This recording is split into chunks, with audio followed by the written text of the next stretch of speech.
Welcome to the Campfire Podcast.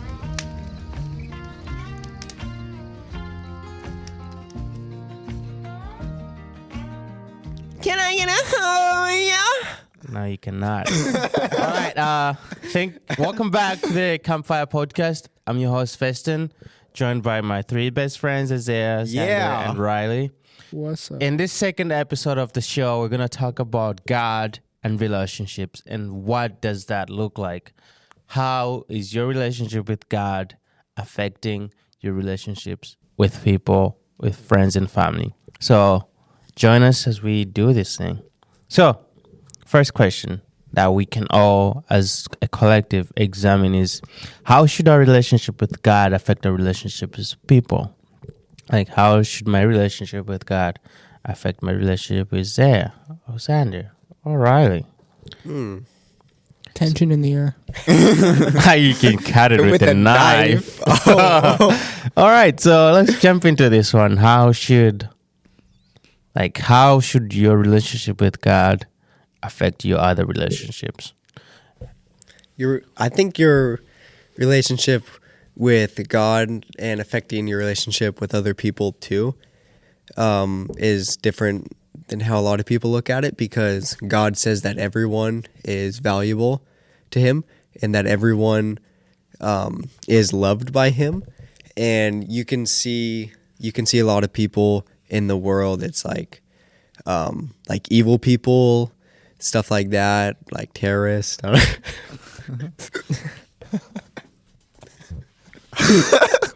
Oh, they're so funny, dude. But or even like a lot of people that are neglected by society are homeless people.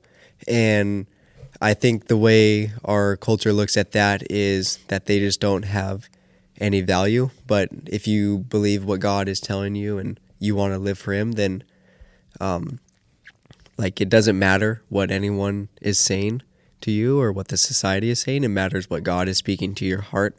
So I've experienced that too, where I felt like God has told me to go and just talk to someone on the side of the road and just share something with them or ask them if they need anything. So I've seen... Ask them for their number? No, it was a homeless guy. I didn't want his number. But just see if I could meet any of their needs. And I don't think if I had the Holy Spirit within me, I wouldn't be concerned about them. But I've seen God work in me and give me a heart and a concern for people that are neglected a lot by society. So I see the biggest thing is that there is value in everyone. Okay, so for me, when I look at this topic, I think about I listen to this podcast. I can't say the name, but I'm not gatekeeping or anything, but I just can't say the name out loud on this podcast. Oh, is there a bad word? There's a bad word. Oh. But the podcast is by Mark Manson, if you want to look it up. But he posed this question of in a world that's so connected, the world that feels so connected with social media, phones, and the whole world is connected with the internet, why do people feel so lonely? In a world where you can just text your friend or call your friend, why do people feel so lonely? And I think with our relationship with God in that sense, then it's God has always taught us that he'll always be there for us. He's always there for us. And I think for people that, I get lonely sometimes, so even though I have a relationship with God. But what I'm saying is I know that God is with me, even though I feel lonely, even though I'm going through these hard times. I feel connected to God, that he's going to take care of whatever I'm going through. So how should my relationship with God affect my relationship with people? I think for example, I would give example of people that have sense of generosity in my life is something that I've developed by seeing other people do. It's they get blessed with these things. Instead of hoarding onto them, they say they receive God's blessing with an open hand, which means that they get the whatever God has given them and then to just say, God, you can take it and use it for your own, like for your own will. So it's like, I did not have that, I don't think, because I grew up at an orphanage, so you had to like fight for most of the stuff. You had to get all these things by yourself. And you're only generous if you had more than enough. But I've seen friends, families, and like all of you guys give even though you don't have like a lot. You have, the less you have is the ones that you give, and which is, I think that affects a relationship a lot. But personally also, I would say growing up at an orphanage, because that's most of my life, but it's affected me in a way that I look at like friendships a little different, because I like, for example, the next thing we're going to talk about is how do you make friends then. I'm a little reserved on making friends. I'm not just like, there's some people that just like, oh, new friend, new person in the church. Yes, I'm down to be friends. For me, I'm like, Little not more really. picky. Yeah, I'm a little more picky, like in a way, like I would love to be your friend, but maybe not in the next 3 months. Like that's an example that I have with like my friends Brian and Kelly. Like we didn't become friends until like 3 months. They started coming to church, and they're like, we always tried talking to you. I'm like, yeah, I know. I was just reserved a little bit. But I think you, like Riley said, you look at, like when you have a relationship with God, you look at people as equals. You don't think you're better than them. I mean, sometimes you get tempted, oh, my chest is bigger than yours, whatever.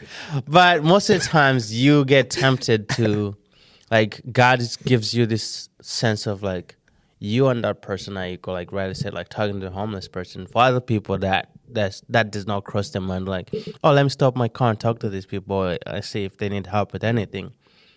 But once you have a relationship with God, those are like the fruits of the Spirit that you get. That instead, in terms of like, you're willing to let God lead you into these kind of relationships and friendships, and like you're willing to share yourself with other people when you just want to be, you know what, I just want to be alone, but right now I just want to have some me time, like NF said. So yeah, like I think that's how it, like my relationship with God affects like my relationship with you guys as my friends, because I look at you guys and I see like the qualities that you guys have, and I'm like, it teaches me a little bit about God. And I think that's what friendship should be about. It's like you look at your friends, you're like, wow, he's really generous.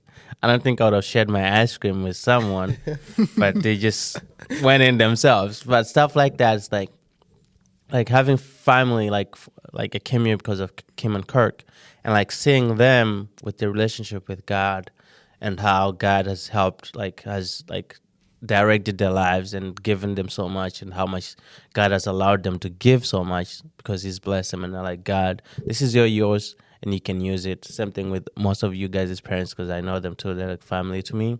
And like I see your guys' family serve, because they have the relationship with God in like places like Nepal that you just, like, I don't think anyone's like, I'm going on a vacation to Nepal. No, but like you do these things because God has called you to those places. And it's like, I love those people. I love you.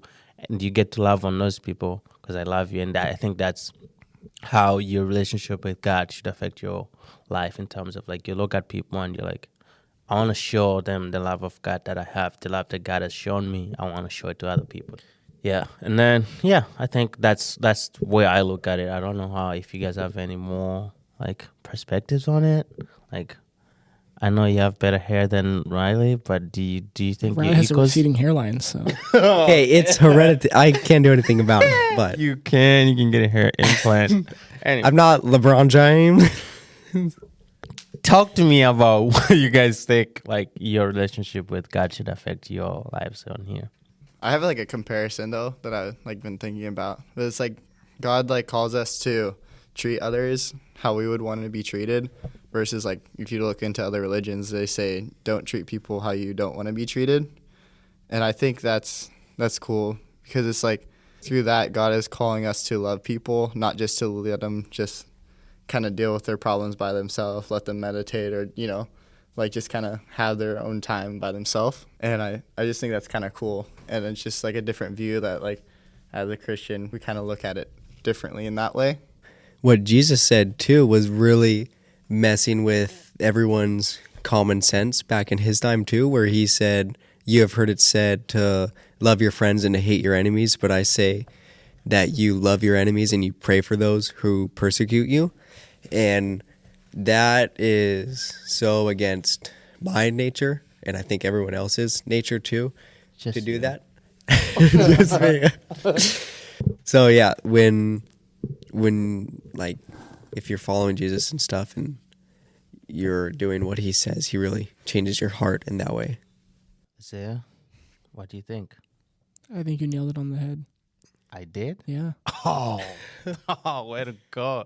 Yeah, so yeah, I think that also, I think it changes over time because as you experience more of God, your outlook on friends changes too. It's like you have more compassion with people. You love them differently because You like, have a lot of compassion for Riley. you know what, for me, I just try to stay out of his lane. Just like, you know what, I'm just gonna block him out. I try, but you know what, it gets in my face. Like okay, He needs the this guy- attention. He's neglected. He does. You know what? But so let's talk about friendships then, like godly friendships. What does that look like? I think we can proudly say, I know pride is a sin, but we can proudly say It's also a month. Exactly this month. Oh, okay, whatever you get. But we can proudly say that I think our friendship has grown over the years, and I think it's grown for the better. Even though sometimes your two friends eat all the pizzas that you ordered, and like because they're bulking and like you have nothing to eat. But I think our friendship has grown for the better, and I think we've pushed each other to pursue God more and to live our life for God. And then I want us to talk about that part of like how has this friendship like affected your relationship with God, or like how has this friendship affected your relationships with other people in terms of like what inspirations do you draw from this friendship that you're like, I want to be that person, and you extend that to other people? I think a lot how we all became friends and we became so close, and I would say it happened pretty naturally. Like when I first came, I didn't really know you guys that well, and it took time, and it took also effort too, with just saying like, oh, you want to hang out, or you're going to surf, or you're doing these other things, you're going up to Poli's, things like that. And through a bigger group, because you guys, like you, Isaiah and Xander, they were close already, and Festin too, and then when I came and I was in your guys' small group, and so it kind of went from a bigger group setting to more time spent individually, like just the three of us or just the four of us and stuff. And so, I don't know. Like before you guys, I didn't really have any super close friends, and having you guys in my life, a big part of our friendship too is honesty, and seeing something in someone else's life that maybe they don't see, and being able to tell that to them in love, wanting to see growth or change in their life, or just even a warning too. And so I've seen that for us. And yeah, I don't know.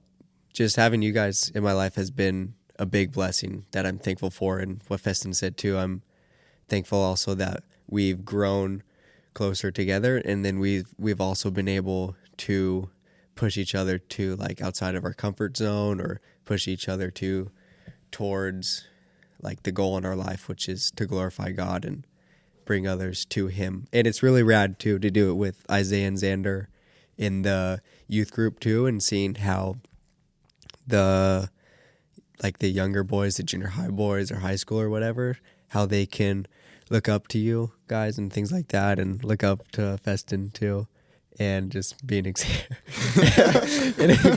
for them. Okay, so I think the best place to find verses about friends is in Proverbs, right? Because it's a mother telling her son, like, hey, don't do these things, don't associate with these people. So the three verses that I want to read from Proverbs that talk about friendships and what that looks like. All right. Proverbs 18:24 says, there are friends, quotation marks around that, says, there are friends who destroy each other, but a real friend sticks closer than a brother. Blood is thicker than water. Does that apply here? I don't know. A friend, and then Proverbs 17:17 says, a friend is always loyal, and a brother is born to help in time of need. And then Proverbs 27:17 says, as iron sharpens iron, so a friend sharpens a friend. So I want to get into Proverbs 17:17 and Proverbs 27:17. So we'll start with the friend is always loyal and the brother is born to help in time of need. So I'll start because I'll talk about Riley, even though I want to Go on. Center of attention. I know I want to humble him a bit, but like I can't. You don't have to do that all the time. I have to do this thing. So, like verse 17, like Proverbs 17:17. I think the first part applies more to Riley's. Like I think if he was to talk about me, but this, like the last part of 17 says, and a brother is born to help in time of need. So as you guys already know, like I almost left the US last semester because I couldn't get into school because of like tuition and stuff. And a brother is born to help in time of need. Riley helped me out, and now I live with him. We're like best friends now. We live together now. But I think Sleep in his kitchen. temporarily. yeah, but I feel like that's what friends are all about. Like you talk about like I've heard Mike, I've heard Kirk talk about friendships that like have lasted their lifetimes. Like they have friends that they talk to that admonish them, that push them. Like I think Kirk talks about like the relationship he has with your dad, like Sasha. It's like the friends they talk a lot of times, just sit down and talk as friends. And that pushes them in their like love for Christ. Like we do that sometimes when we go camping. Sometimes we're just talking about nonsense, but most of the times we try to get a little serious topic in there to cancel out this stuff, the other nonsense we're talking about. But then Proverbs 27:7, which says, "As iron sharpens iron, so a friend sharpens a friend." Like I think this past week we've had that. Me and Ryan have had that moment. I was like, today I tell him something, tomorrow is like, but you also look at this a little differently. So it's like being able to lovingly say, hey, you're not looking at the situation the right way, or you're not handling the situation the right way, in a way that's like not like, oh, you're just a jerk. No, You're an like idiot. yeah, like, oh, what an idiot. No, but like in a way that's like, that makes a person like examine themselves and want to change. Like back home, like in Malawi, I have friends that like, sometimes I'm like, I would tell them stuff and then like, oh, you're so loud. I'm like, I'm not loud. You just don't want to like, you just don't want to hear what I'm about to say because you think I'm just, trying to be the smart Alec. Is it smart Alec? Yeah, I'm gonna be the smart Alec. But no, sometimes you need friends that will like tell you, hey, you're wrong. And you have to have that humility to say, yes, I am wrong and I can do better. And I think that's what friendship is all about, being able to push each other to like higher ceilings than usual. Like I remember we went with Riley and Quincy shopping at Target, and Riley was doing something wrong and Quincy pointed it out to him. And she said, this is what I like. She says, I see potential in you. So that's what friendships is all about. You see potential in your friend and you try to push them. I don't know if I was wrong, okay, but Okay. I appreciate what she said. Let's just also establish this. Thought that counts. Riley's never wrong, so let's just establish this. So for the future episodes, just know he's never wrong. So Riley knows everything. yeah, he's Mr. Know-It-All. So yeah, I wanted to talk about that and like what friendships looks like to you guys and what qualities like do we all look for? Should we look for in a friend? Because we're gonna make other friends apart from you three. I'm gonna make other friends. Wait, do you You're have not other allowed to. friends? I have other friends, but What are their like, names? What are the? I have a hit list. But what are the what are the characteristics that you guys looking for in like friends or like family? Like family, you're stuck with them forever. There's nothing you can do to change, but you can change your friends. And I think sometimes it's very change you. important. Yeah, it's very important to change your friends. Yes. Can I add something before we answer that question? Is being able to have those open conversations with each other where we can challenge one another to kind of think in a different way or examining what we're doing. I think that's built off of respect that we all have for each other.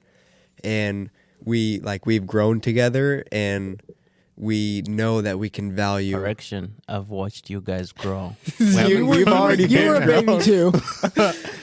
A baby older than you. Okay. And then we have that respect for each other, and that respect and seeing the way we live, it gives a lot of value to like everything that you guys would tell me. And then what was your question? So the question is like, what does a good friend look like in your life? What does, like, if someone is looking to make friends, they don't have they think they have friends. So I'll give an example. I have a friend back home in Malawi.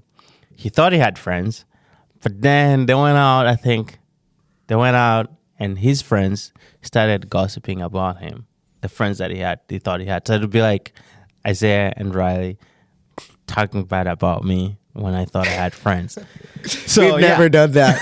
yeah, sure, Never. yeah, Totally. yeah, but so what does a good friend look like? Because you don't want to have friends that are like that talk behind your back. That's not good friends. So let's examine what a good friend looks like to you guys, and what are qualities that you guys like have found in your friends that you weren't necessarily looking for, but you're like, I like my friends because they're like this or like that or like this. I think like good qualities that I've found in friends, and it's not necessarily that I find all these consistently in all my good friends, but like each one has different qualities, and that what makes them good. Like some people that I have I'm friends with, like they're up just to have like deep conversations, or just like talk about whatever, go hang out. Or maybe I have other friends that are just like more quiet, and they rather just go and hang out and just cruise, you know? Like we don't have to say much. We just kind of like just interact, and like we talk, but it's not like I'm going to go talk to you for 3 hours or whatever. And then like other friends, like they want to have that like interaction of like talking and just like bouncing ideas off. They want to laugh a bunch, you know, and just goof off. And I think it's good to have all sorts of friends, because then it's like obviously like it's okay to be friends with people that aren't following Christ and stuff. I think those are the people that need if you're following Christ, those are the people that need your friendship the most. People that are feeling like they're drowning. I think just people that fill me up too is just like people that like to just go have conversations, go talk about nonsense, go talk about serious things too. Sounds Like aliens. Just sounds like us. But to add to your point, I know friends that don't want to just sit quiet. Like they always want to talk about something. It's like, can you just enjoy my presence, please?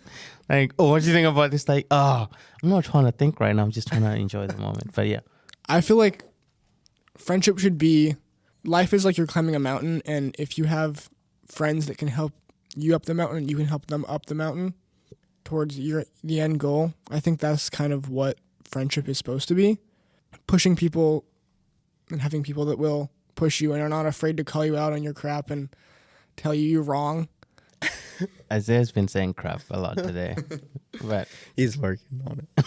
it's a work in progress. Okay, so we've talked about what good friends are. What are some examples of like bad friends then? You. Well, yeah, we've already established that. Bad influence. But I love how you guys stay with me because I need your friendship the most. You're drowning, Sandra said. Is that because I can't swim? Thanks. Probably. Yeah, but yeah. We still push you off cliffs, though. Oh, you know what? So we need to go do a hike soon. Yeah. You guys are leaving for Wyoming, so Yeah, well, we'll be back. We'll come back. let's talk. We're when not we leaving come- you forever, fast. How about we talk when we come back? Okay. What are challenges then in friendships that like sometimes you're like, oh, just please get out of my face, kind of like challenges in friendships. And because we've already talked about like a good friend, then what does like a not so good friend look like? I think Riley had a good example, but I think he's forgotten it, and I don't want to drop any names. Who was it? I just said I don't want to drop any names, but he was talking about like we look at David as like a good example of a guy after God's own heart. He had some good friends, right? He had some solid friends that were like, hey man. And then he killed one. Okay. Sarah has good. But what I'm trying to say with that is like sometimes is that good? Okay. But sometimes like I think Riley had a conversation with someone. Riley was telling me about a story of like someone who is trying to do better, but they stuck with the wrong friends. Not necessarily bad friends, but they influence him differently. What he would get with like Christian friends, like he knows that, and that's like he sees that. But what else can he do? Because like these are my friends, these are the people I have fun with. Then There's already that relationship built. Yeah. So I think it's hard to cut it off. yeah, so like stuff like that. It's like, do you like now? There's the notion of like just cut them off. I don't know if you guys have Instagrams, but I've seen a couple of reels like they're like, hey, if someone is not doing this, cut them off. If someone's the not doing bridge. this, yeah, like burn the bridge. Do you like I think I like what Xana says. Like sometimes the friends you have that you don't necessarily agree with on biblical terms, or like they don't believe in the Bible, they need your friendship the most, because in seeing you and you're living out your life, that sometimes give them the sense of like, maybe I need what he has. And I always give this example of like, I don't know, I paraphrase this story, I don't know the whole context of it, but like Allison and Jeff, you guys met Jeff, but like the story I've heard is that like Jeff was living out his life for Christ. I think it was in college, like out loud, and people could see that. And Allison saw that, and she was like, I like what that guy has, and I want to be his friend. So it's like that kind of like impact on people's like, and now they're married for like a long time. So, but like it's like living out your life that your friends can see, that pushes them to be better people. What do you guys think? So the qualities of a bad friend I think a practical example of that would be, especially for younger kids, when they're fine with like you disobeying what your parents are telling you to do, and there's like, oh no, like it's fine, no one's gonna find out, they won't know. So that's obviously someone who like would be a bad friend, I think, if they're going behind their parents' back. And then I don't know, there's a lot of negative things out there too in the world that can bring people down, and just not following like the conviction of what is right and wrong, and just telling you, like someone who encourages you just to go down the wrong path and then push down those feelings you have inside and just peer pressure you into doing things. And then not willing to have like what I said earlier too, all of us are willing to have conversations about our actions or what we're feeling and stuff. And then if a friend is just turning you down on that, if maybe you're wanting to challenge what they're saying because you feel like they're putting you in bad situations, and then if they totally just snap on you and try to guilt trip you into like, oh, I've done all this for you, and now you're trying to call me out. I would say someone who peer pressures you and like tries to suppress what you're feeling inside would be a bad friend, that they don't want to have an open conversation. All right, so I think that's a good segue into the next one, which is peer pressure. So before we do that little segue into peer pressure, this verse from Proverbs 13:20 says, walk with the wise and become wise, associate with fools and get in trouble. So that's like the little peer pressure of like, hey, let's go do this thing. Let's go drunk driving, or let's go Drunk driving. let's go let's go pool hopping. That's not bad. That's not bad. And then like stuff like that, stuff like you know what I'm saying, like stuff like that, that's like, it's not good, but you're like, oh yeah, because my friend said they're doing it, so I should also do it. Like, and then boundaries, then like, because I talked about this, like peer pressure and boundaries, like in our generation of like relationships and friendships. How does that look, and what does that look like in terms of like, what are boundaries and peer pressures that you have to resist instead of, like, for me, growing up at an orphanage, like there was little times where people would be like, hey, let's smoke some marijuana. I'm like, you know what? I would rather not, right? But like that's like peer pressure of like, oh, you're not doing it, that means you're not cool, right? It's like, you're not like going out like drinking, it means you're not cool. Like you don't drink, then how do you have fun? Like, well, I sit home, watch soccer.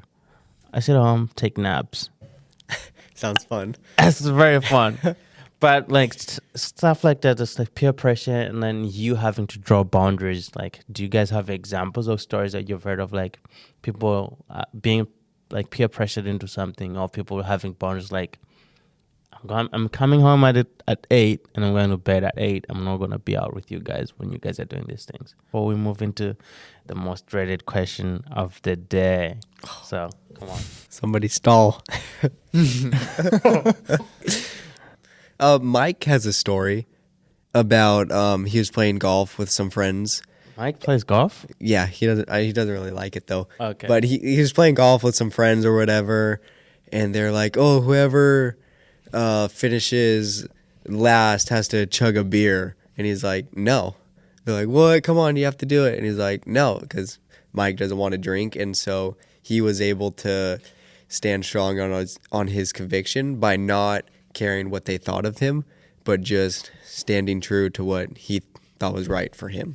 So that's an example of peer pressure, because a lot of time when peer pressure affects us, I think it's our own mind, like all these thoughts coming into our head, caring more about what they're going to think rather than what we should actually do. Like what you were saying, you're like, I don't care.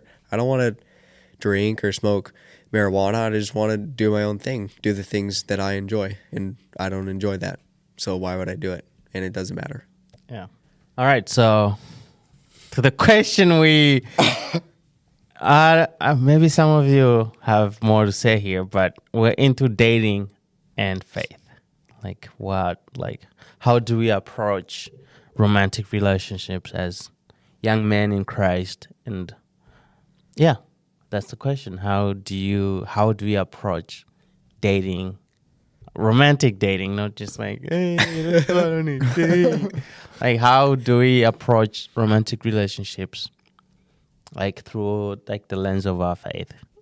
Come on, Riley, you got something to say? I know. just go ahead and tell. We're us homeschoolers. We don't know what that means. What's a girl? I don't know anymore. You tell What me. is a woman? What is one? I don't know. I don't know. I'm not a biologist. Yeah, that's kind of a tricky one, because the Bible doesn't necessarily say anything about dating, because I don't really think dating was a thing back then. And so that's something we're kind of going through within our own time.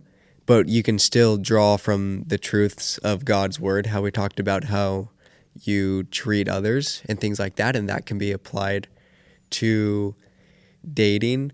And even through the young men's group we've been going through, that has kind of been a reoccurring topic that's been brought up on and off. And Mike just likes to talk about it and try to make us uncomfortable and stuff and put things in our own words.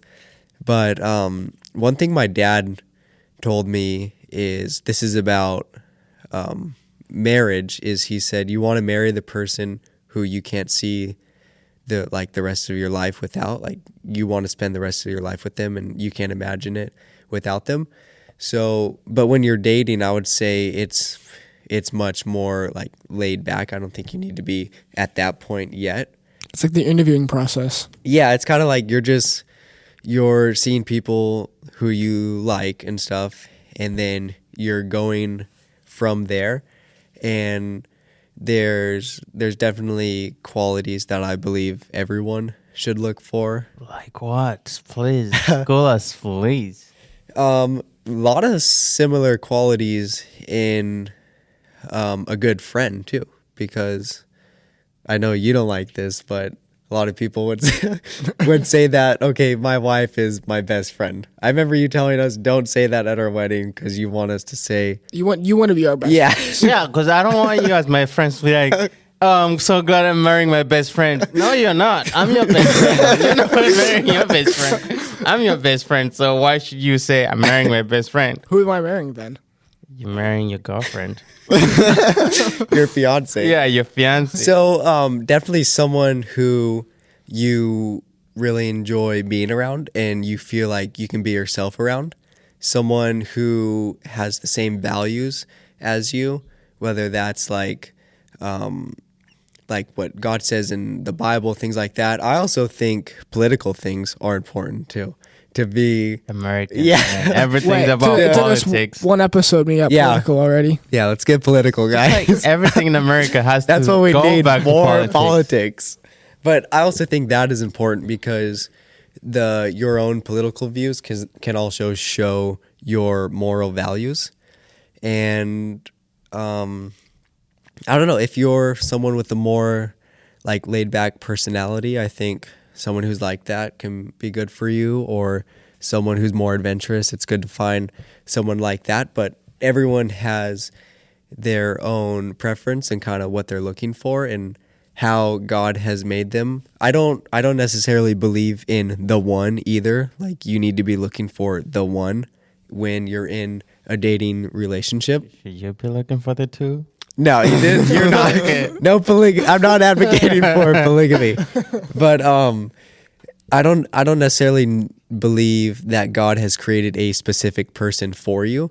I think that there's a certain type of person that will match up really well with you and work in unity if you were to get married and stuff like that, and in the way that God has ordered it to be.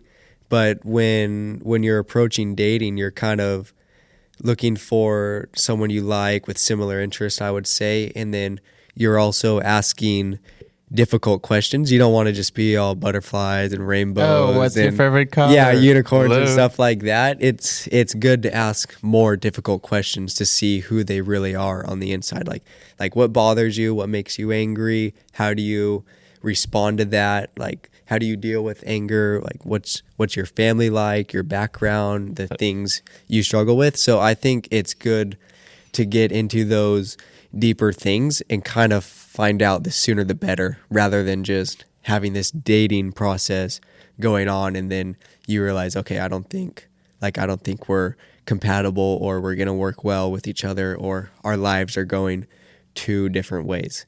And a lot of times, even within the church too, I can see extremes from the world where they're like super laid back, and there's like people that don't take dating seriously, which I think it's important to take dating seriously and not just... Yeah, as Isaiah is about to tell us. Yeah, he's getting ready. He's all leaned forward and everything. But it is good to take it seriously and have a purpose in it. And you don't want to date just to date someone. 5 years of dating. Yeah, because you feel No like... marriage. Because you Oh, feel like what am I? you're left out or something. Yeah. But then also, I think the church has made some weird things about dating. Like, it needs to be super serious. I think you can find the balance within that and just look for someone who you think you could spend the rest of your life with, and you can serve Jesus in the passions that you share together. And you also bring about spiritual growth in their life through the conversations you have and your actions and what you do, and the way you treat your spouse, the way you treat their family, your family, the people that God has put in your life around you. So I think that's, I would say it's all about balance. If I were to sum it Always up. about Yeah. balance. You can literally say that anytime in the podcast or a meeting. In moderation. And everyone will, dang, that's good, bro. I like that. Preach. Preach, my brother. I think I'd agree with what Riley would have to say, but also I think it's good whenever you're looking to date someone, try to find someone that will like he's already said, that someone will challenge you and help you to have a new angle, or just examine your faith with you, and you can examine their faith too, and just kind of bounce things off of each other. But I think it's really important to have someone that inspires you, someone that inspires you in your faith, and even outside of faith. Who do you want to be? Not just something that somebody is oh, we're in this relationship and this is cool, but who are we going to be when we're not around each other? Who are we going to be with each other? Who do we want to pursue Christ? How do we want to pursue Christ? And I think that's important, because I think sometimes people can just they can put their relationship and make Christ a backseat to it. And I think it's important to have Christ as the center of it. To bring it back to me, I'm trying to be a Riley today. To bring it back to me, I grew up at an orphanage, and I didn't see like a lot of like good examples of what like families and relationships should look like, and I think that's affected me in the long terms in ways that like I'm having to learn and observe like what good relationships and good families look like, and what does a loving man, like a man of God, what does he do in his relationships that's different to like the examples I've been exposed to. So I know I've been told that my biological father, he has multiple kids with different women. So like that, like in my sense, in Malawian sense, like when we look at the culture, like the African culture, like the mainstream culture is like, for a guy to have more women in your life, that means you're the prize. But that's not what the Bible tells us. And I've had to change that perspective of like, more women in your life doesn't make you the prize. It just makes you like a man that can. Praise God. Doesn't make you a race god. Getting someone to marry you for life, that's what makes you a race god, because you have to keep that up every time. Yeah, that's Stop facts. faking it. Yeah, but like I've had to like see like when I lived with Kirk and Kim, it's like I was like observing Kirk's love for Kim and what like him pursuing God and how that affected his relationship with Kim. Now living with the McCooks, I can see that too. It's like Mike's like role in Renee's life and like in the house as the head of the family, like seeing you guys as parents too, like they are Dows, they are Estradas, like I'm having to learn like what a good man who is following God looks like, and having to put those things in practice for myself. And yeah, it's not like I haven't had any leads. I've had leads, but like things haven't worked out the way I expected them to. But like also that comes then with like that relearning. That means then I've changed my expectations on what I'm looking for in a partner, or what I expect my partner to be, and I'm looking them like differently than I would if I was just in Malawi, and I still had bad examples of like men in Malawi, like men in my life that were like just doing whatever they wanted, getting drunk, coming home, like the house has no food, but they're going out and spending money on beer and stuff like that. Like that changed that's changed my perspective of like, as a man of the house, you lead the family instead of like, hey, I'll do whatever my wife tells me. It's like, no, God designed it for you to lead the house and to be in charge, and for these people to follow you as you follow Christ. And I think that's one best example, like, but best advice I've heard is like, as you follow Christ, your wife should see that and willingly follow you, because she knows and she has trust in you that you're following God. And I think that's the way I look at dating and faith. It's like your relationship with God affects the relationship you have, like the romantic relationships you have in life, that should affect them too. And that was getting good, and finally just speaking without even thinking about it. Like the flow is just, what do you call it? Natural. The flow is just natural. That time is passing. We're almost hitting an hour right now. It's What profound. the heck? I know. On this episode, an hour? Yeah. Well, we're almost hitting Gotta an get hour. that watch time. What the heck? We're like 13 minutes away from an hour. Oh, And okay. yeah, but yeah, I think it's good like that. I think for us as young men who believe in Christ, we have our identity in Christ and we have our faith in Christ. Like Mike always says, like we follow Christ, and then He brings all these things in our lives. Like He gives you the wife you need instead of the wife you want. Like this is the wife you deserve, not the one you wanted because you just thought it was a good thing. God gives you those relationships. Like for you guys, for us guys, like when I first came out, I didn't think Isaiah was gonna be my friend, like this close of a friend. He was a friend, yeah, but like We didn't really have a choice. kind of had a choice, but yes, but I didn't imagine having like cool friends like you guys. Take that in, because I think this is the last time I'll ever say cool friends like you guys. I'm glad this is being recorded. I'm too. gonna do one thing and you're like, I regret saying that. Yeah, I think this is one of those moments where I'm like, I shouldn't have said I'm gonna that. clip that out and save that. But yes, I think like Ringtone.